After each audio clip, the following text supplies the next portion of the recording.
Hi friends, welcome to Sasi Organics. இன்னைக்கு நம்ம சிறுதானியத்தை பற்றி பேசலாம்.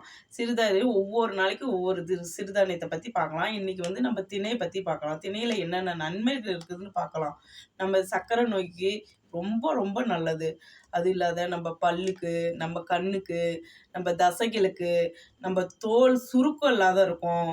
நல்ல ஒரு பசி நன்மை கட்டும். இது கால் கை வலி இருக்கிறது எல்லாத்துக்குமே இது ஒரு நல்ல ஒரு உணவாக இருக்குது. இந்த திணையை டெய்லி நம்ம ஒவ்வொரு நாளைக்கு ஒவ்வொரு அரிசி நம்ம சாப்பிட்லாம். அதுவும் மெயினாக சர்க்கரை இருக்கிறவங்க இந்த அரிசி ரொம்ப ரொம்ப நல்லது, சாப்பிடுங்க. அந்த அரிசியில் என்னென்ன செய்யணும்னு நான் சொல்கிறேன்.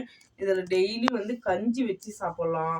கஞ்சி, கிச்சடி, உப்புமா, பொங்கல் அவ்வளோ சூப்பராக இருக்கும். பொங்கல் செஞ்சு சாப்பிட்லாம். அப்புறம் காய் பிரியாணி செய்யலாம். உங்களுக்கு என்ன தேவையோ நம்ம என்ன ரைஸில் செய்கிறோமோ அத்தனையும் இதில் செஞ்சு சாப்பிட்லாம். உங்களுக்கு கஞ்சி வச்சோம்னா சட்னி, புதினா சட்னி, என்ன சட்னி வேணாலும் இதை வச்சு சாப்பிட்டுக்கலாம். நம்ம டெய்லி நீங்கள் இதை வேர் பண்ணிக்கலாம்.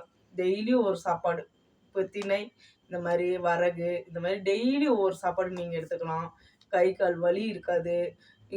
நீங்கள் டெய்லி சாப்பிட்டு பார்த்துட்டு எங்ககிட்ட சொல்லுங்கள். ஆனால் அரிசி வந்து இது குட்டியாக தான் இருக்கும். அது என்னன்னா கடுகு மாதிரி இருக்கும், மஞ்சள் கலர் கடுகு மாதிரி இருக்கும்.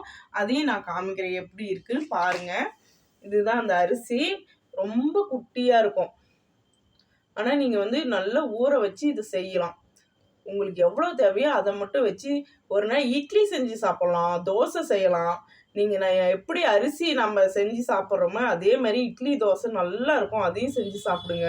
பாருங்கள், இதுதான் அரிசி, இப்படி தான் இருக்கும். இந்த அரிசி தான் நீங்கள் ஆர்டர் பண்ணலாம். இது வாட்ஸ்அப் காலுக்கு எங்களுக்கு ஆர்டர் பண்ணுங்கள். நாங்கள் நம்பருக்கு கீழே தரோம். நீங்கள் பார்த்துட்டு எங்களுக்கு ஆர்டர் பண்ணுங்கள்.